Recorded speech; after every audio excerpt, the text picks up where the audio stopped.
So we're going to be talking about section 2.2 in your book. That begins on page 70 if you're following along in your book. Let's put that on there. It's page 70. All right, and this is about limits involving infinity. I think we've sort of had some hints about what that's going to look like. So here's what I want you to do to start. For each of the following functions, sketch the graph by hand. All right, you can sketch all these by hand using your knowledge of rational functions. It's good practice.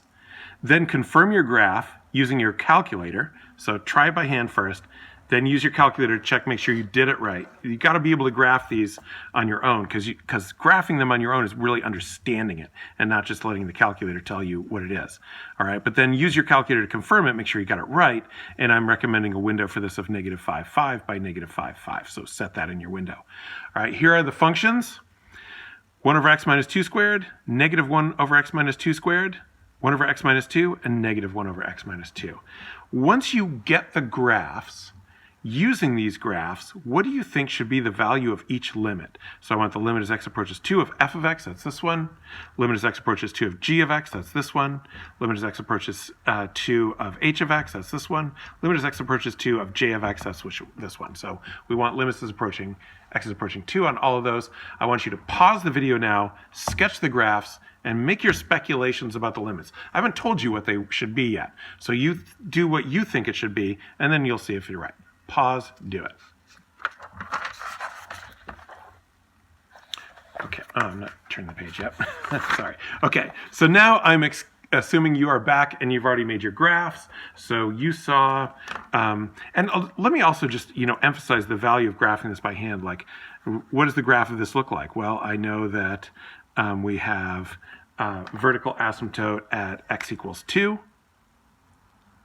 I know it's an even multiplicity, right? The exponent is even, so it's even multiplicity, so I know it either goes both up or both down, all right? I know that let's get the y-intercept by putting x equals 0, I get 1/4. So the only thing I care about the y-intercept is it was a positive number. If I put in 0 for the x, I get a positive number, the y-intercept is positive. Now I know everything about this graph because I also know that the highest exponent is the denominator, so the horizontal asymptote is 0, so this graph looks like this. I can do all that without having to think too hard or put anything in my calculator. That's what that graph looks like. All right, next graph.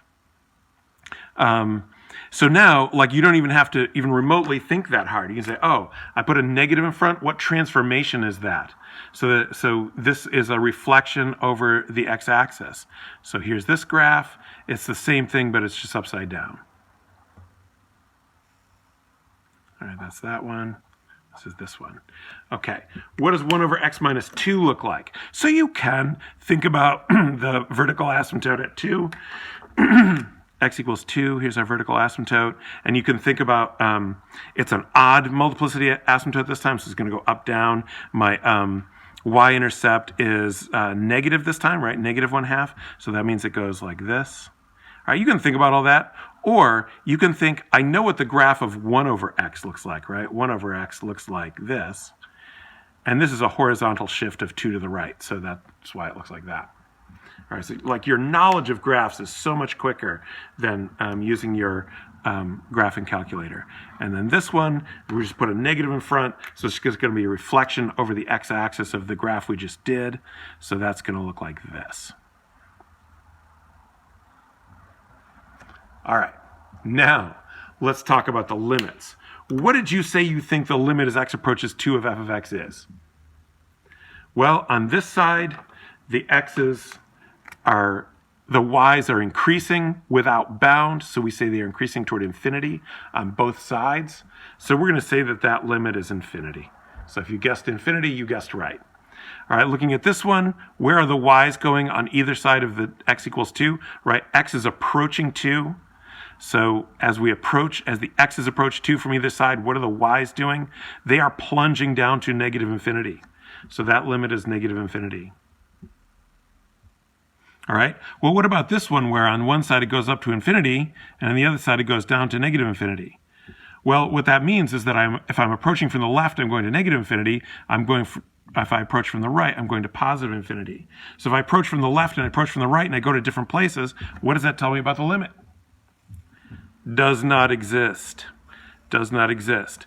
Because the limit as x approaches 2 from the right of h of x does not equal the limit as x approaches 2 from the left of h of x, and that's because the limit as x approaches 2 from the right is infinity, and from the left is negative infinity. They are as different as can be. They're not equal. And then, so on this one, also for j, we're going up on the left, down on the right. You don't have to justify it if they don't ask you to, so that limit just does not exist. Remember, we get to use DNE for does not exist.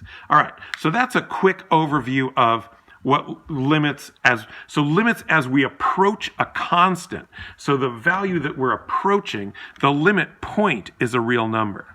The limit point is a real number, but the limit value is infinite or does not exist. So that's one type of limit involving infinity we can look at. There are other types of limits involving infinity that we will look at next.